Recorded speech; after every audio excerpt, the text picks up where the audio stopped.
tac tic tac tic tic tac tic tac tic tac tic.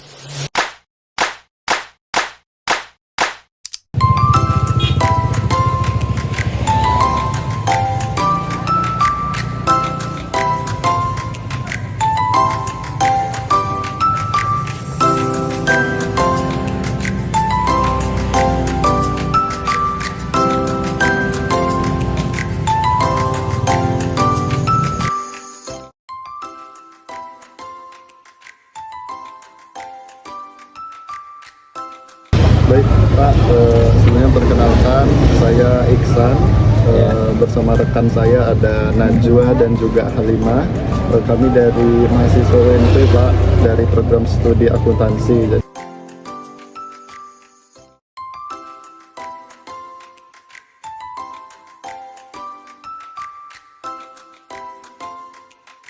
Jadi tujuan kami ke sini menemui Bapak, ingin sedikit mewawancarai Pak terkait produksi dan lain sebagainya yang ada di toko Bapak ini.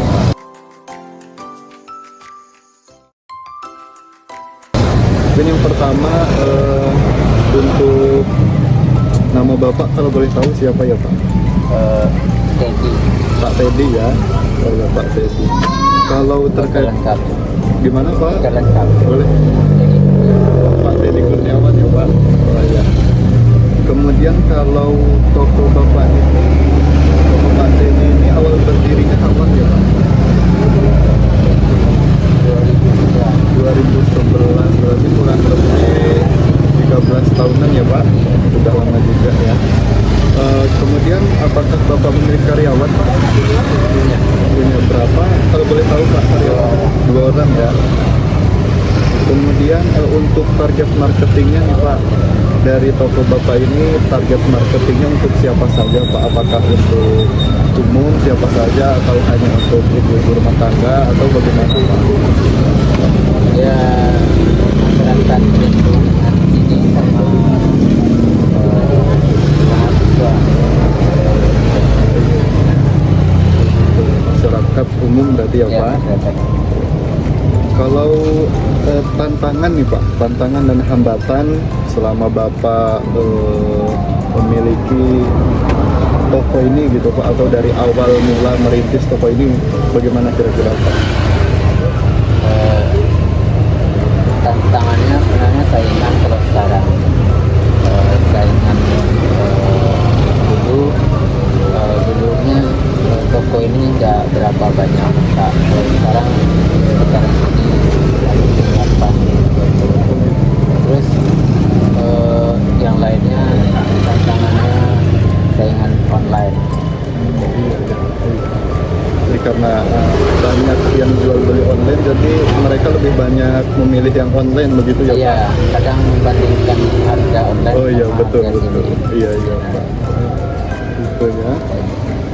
Kalau terkait sistem perhitungannya Pak, seperti hasil akhir dari pendapatannya, itu yang menghitung ada karyawan khusus yang menghitungnya atau langsung oleh Bapak? Saya sendiri aja. Saya aja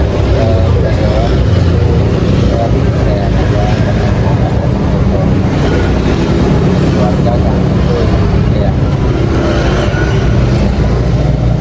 Kalau sistem penjualannya Pak, apakah Bapak ada menjual secara online juga Pak? Karena tadi kan karena banyak masyarakat yang memang memilih membeli barang-barang secara online tadi begitu, atau hanya di sini saja Pak? Ada online juga, tapi nggak kayak e-commerce itu nggak gitu, cuma online dari iklankan di media sosial. Kayak di Facebook gitu ya Pak? Iya.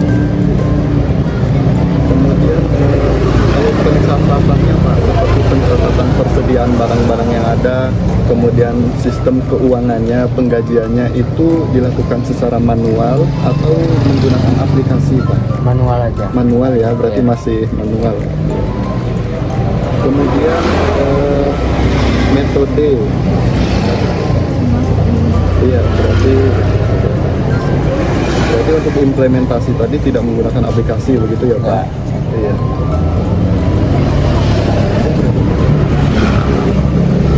Saya itu mungkin Pak sedikit yang kami kebanyakan kepada Bapak. Lebih kurangnya kami mohon maaf dan terima kasih atas kesempatannya Pak, dan maaf apabila ada salah kata. Terima kasih ya Pak. Ya. Baik, Assalamualaikum warahmatullahi wabarakatuh. Assalamualaikum warahmatullahi wabarakatuh.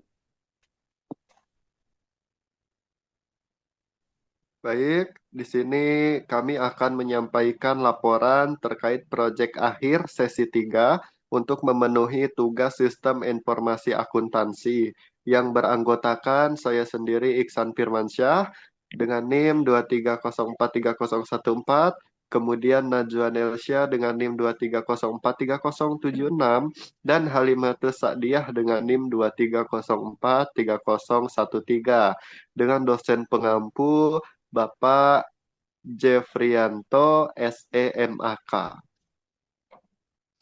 Baik, mungkin langsung saja untuk materi yang pertama akan disampaikan oleh saya, yaitu terkait sistem informasi akuntansi.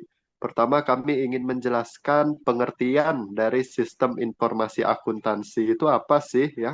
Jadi, menurut R. Kelly Rayner dan Brad Prince, ya, sistem informasi akuntansi adalah sebuah sistem yang mengumpulkan, memproses, menyimpan, menganalisis, dan menyebarkan informasi untuk tujuan tertentu. Sedangkan sistem informasi akuntansi yaitu sistem yang mengumpulkan, mencatat, menyimpan, memproses, yang nantinya menghasilkan informasi keuangan untuk membantu manajemen dalam mengambil keputusan. Ya, jadi secara umumnya sistem informasi akuntansi adalah proses mengumpulkan, memproses, menyimpan, ya, menganalisis informasi-informasi terkait keuangan yang hasilnya nanti diharapkan bisa membantu manajemen dalam mengambil keputusan.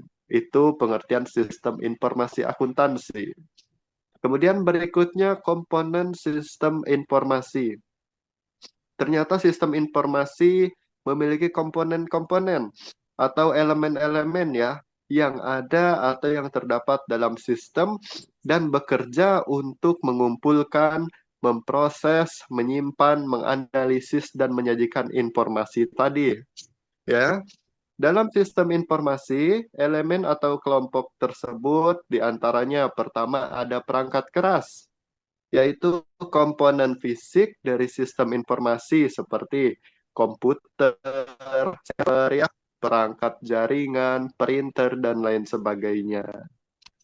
Kemudian ada yang namanya perangkat atau software. Kalau perangkat keras tadi namanya hardware ya. Kemudian ada perangkat lunak, yaitu program atau aplikasi yang digunakan untuk menjalankan fungsi-fungsi dalam sistem informasi tadi.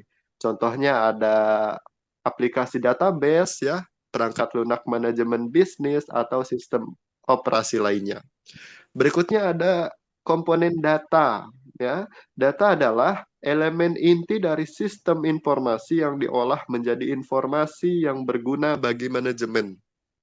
Jadi data tersebut bisa berupa angka, bisa berupa teks ya, ataupun gambar, audio, ataupun video, sehingga data yang didapatkan ini bisa dimanfaatkan oleh manajemen untuk mengambil keputusan. Kemudian berikutnya manusia, ya, orang yang menggunakan, orang yang mengoperasikan sistem, orang yang memakai sistem tersebut, termasuk pengguna akhir, administrator, pengembang, dan analis sistem.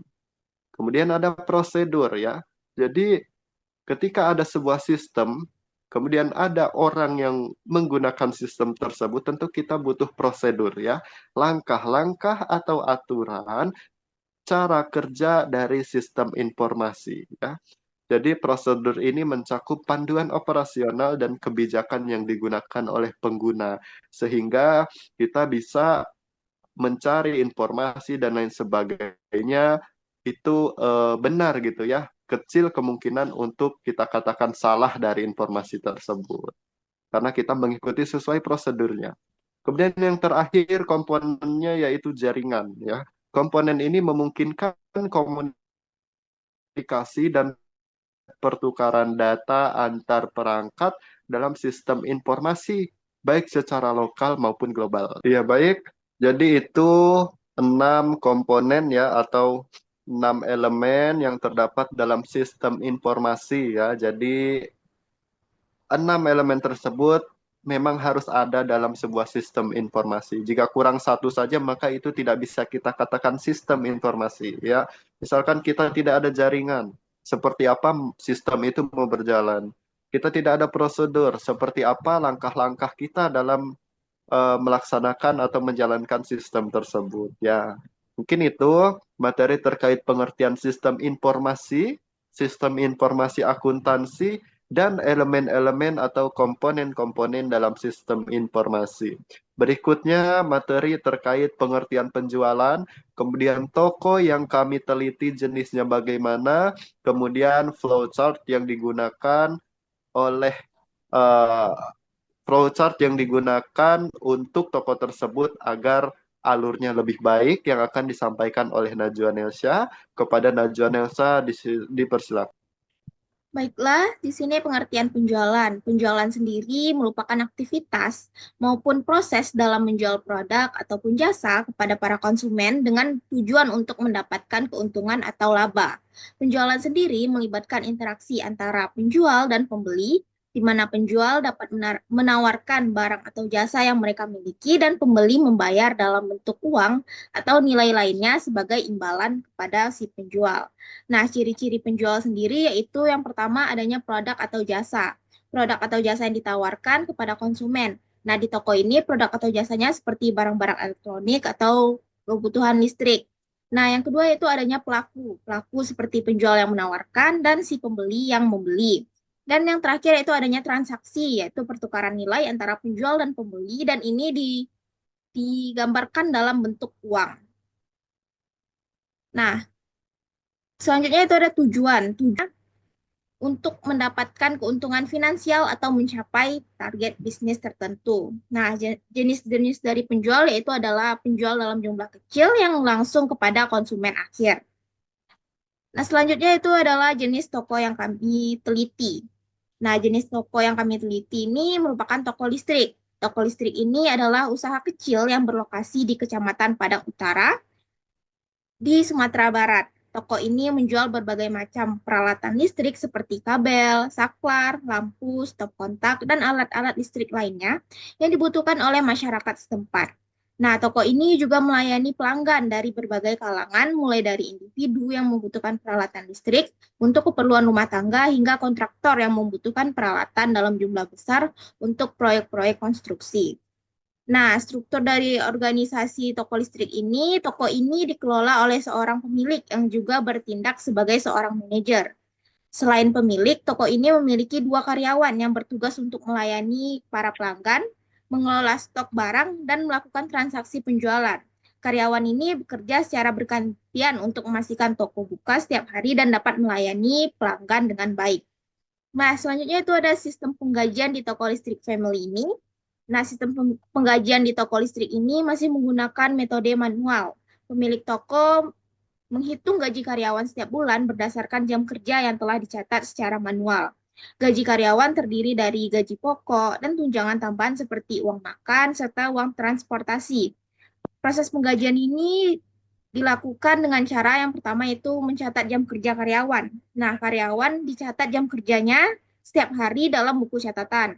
Selanjutnya itu menggunakan metode perhitungan gaji.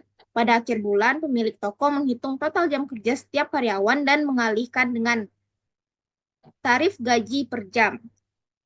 Yang ketiga yaitu ada penambahan tunjangan. Pemilik toko menambahkan tunjangan yang berhak diterima oleh karyawan, dan yang terakhir yaitu pembayaran gaji. Gaji dibayarkan secara tunai kepada karyawan setiap akhir bulan. Nah, tantangan dan resiko yang dimiliki oleh toko listrik family ini yaitu terdapat dalam sistem penggajiannya yang masih manual.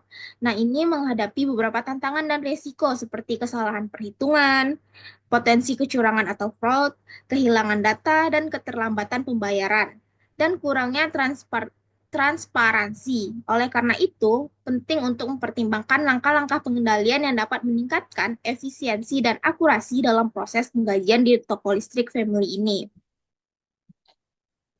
Seharusnya toko listrik family menerapkan seperti flowchart penggajian toko listrik yang sudah kami buat. Nah, dimulai dari mencatat daftar hadir karyawan. Daftar hadir karyawan direkam dalam sebuah sistem, lalu membuat daftar gaji untuk karyawan tersebut. Daftar gaji akan disusun berdasarkan jam kerja dan jam operasional serta lembur mereka, dan akan disimpan data mereka tersebut sehingga dapat diperoleh berapa slip gaji yang akan mereka miliki. Lalu dilanjutkan dengan membuat laporan penggajian untuk karyawan tersebut.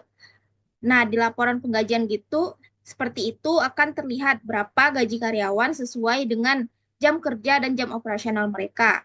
Nah, gaji karyawan ini dapat dicairkan dalam bentuk uang. Baiklah, sekian materi dari saya. Materi selanjutnya yang akan dipaparkan oleh Halimatus Sakdiah, kepada dia dipersilakan. Baiklah, saya akan menjelaskan mengenai pengendalian internal. Pengendalian internal adalah aturan yang dibuat perusahaan untuk memastikan segala sesuatu berjalan dengan baik dan sesuai tujuan. Untuk berjalan dengan baik, pengendalian internal harus diperbarui dan diawasi dengan baik. Dengan menerapkan langkah-langkah pengendalian ini, diharapkan toko listrik family dapat mengurangi risiko yang terkait dengan sistem penggajian manual dan meningkatkan efisiensi serta akurasi dalam proses penggajian. Di sini terdapat ancaman dan cara pengendaliannya. Dalam ancaman, kesalahan perhitungan. Cara pengendaliannya menggunakan software penggajian untuk mengurangi kesalahan perhitungan. Dan ancaman kecurangan, cara pengendaliannya melakukan audit internal secara berkala untuk mendeteksi dan mencegah kecurangan. Ancaman selanjutnya kehilangan data. Cara pengendaliannya menyimpan salinan data gaji secara berkala di tempat yang aman. Selanjutnya keterlambatan pembayaran. Cara pengendaliannya, pembayaran menggunakan sistem penggajian elektronik untuk meningkatkan efisiensi. Ancaman selanjutnya, kurangnya transparansi. Cara pengendaliannya, membuat dan menerapkan prosedur standar untuk proses penggajian serta mendokumentasikan setiap langkahnya. Materi selanjutnya penutup. Sistem penggajian yang efektif dan efisien merupakan elemen penting dalam operasional toko listrik.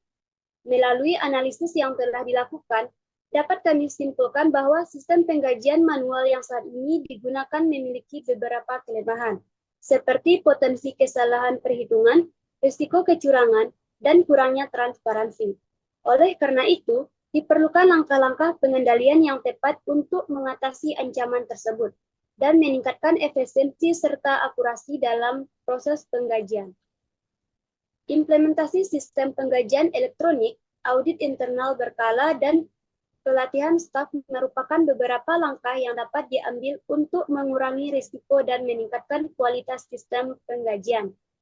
Namun dengan demikian diharapkan toko listrik dapat memberikan kompensasi yang adil dan tepat waktu kepada karyawan, serta mendukung operasional toko secara keseluruhan. Semoga laporan ini dapat menjadi acuan bagi pengembangan sistem penggajian yang lebih baik di masa akan datang. Terima kasih atas perhatian dan kerjasamanya.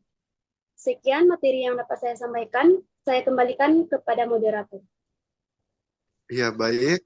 Demikianlah yang dapat kami sampaikan terkait sistem penggajian pada sebuah toko yang kami teliti, ya.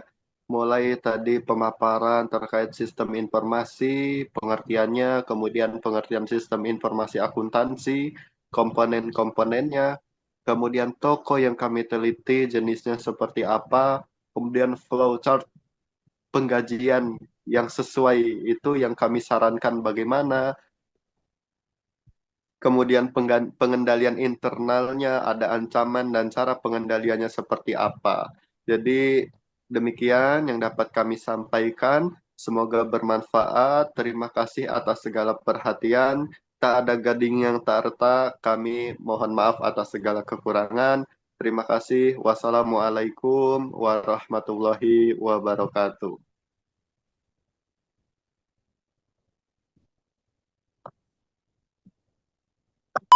Oke teman-teman, terima kasih sudah menonton video